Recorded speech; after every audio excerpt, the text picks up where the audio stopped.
Continuamos junto a ustedes aquí en el Expreso TV. Les dijimos al inicio, nos acercamos hasta FADEAC con las precauciones del caso, obviamente. Y allí estuvimos hablando con Martín Borbé Antelo, el secretario general de FADEAC. Nos habla acerca de la actualidad de transporte de cargas en el marco de esta pandemia del COVID-19 y sobre todo en esta primera parte les vamos a mostrar lo que nos dijo sobre los conflictos que se generan con los choferes en algunas provincias argentinas. Vemos la nota.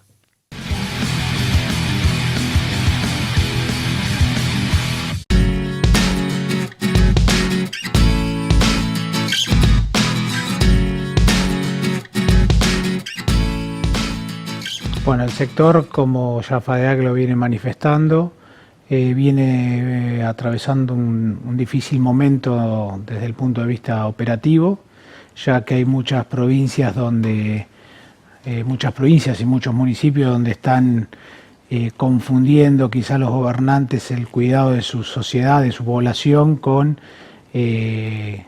medidas que están atacando o alterando las condiciones normales de las personas o los derechos privados de las personas. Por ejemplo, hay lugares donde se ha fajado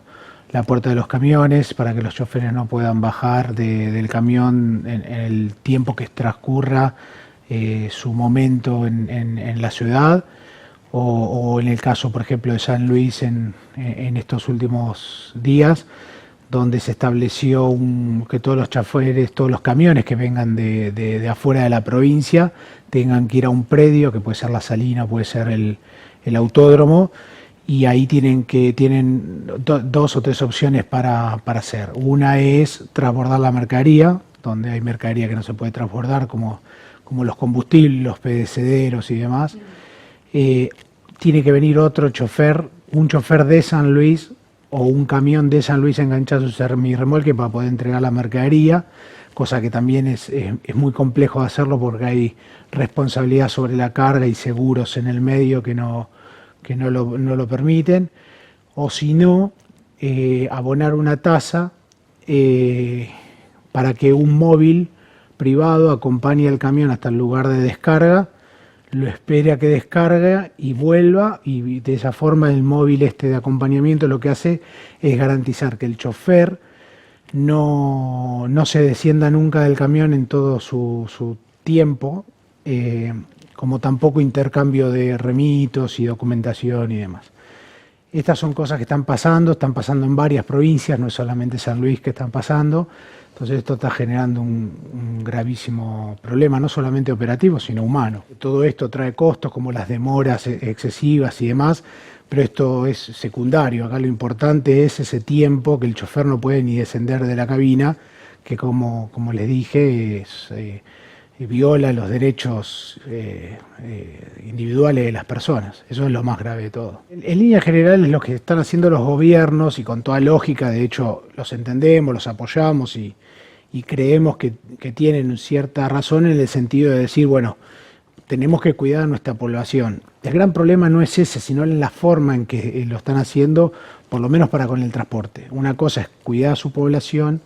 y otra cosa es violar los derechos de las personas. Eso es lo más grave en todo esto, más allá del costo, de las tasas que algunos municipios o algunas gobernaciones están creando con esta excusa.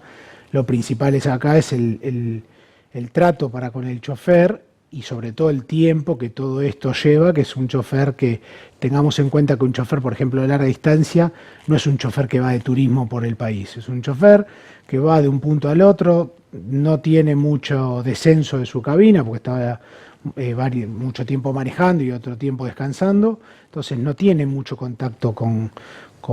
el resto de la población. Acá se está confundiendo quién es el transmisor. Acá hay que focalizarse en el chofer y no en la carga o en el camión. Entonces, acá justamente lo que hay que hacer es cumplir con los protocolos que están establecidos, que ya fueron establecidos dos, uno por el mes de marzo,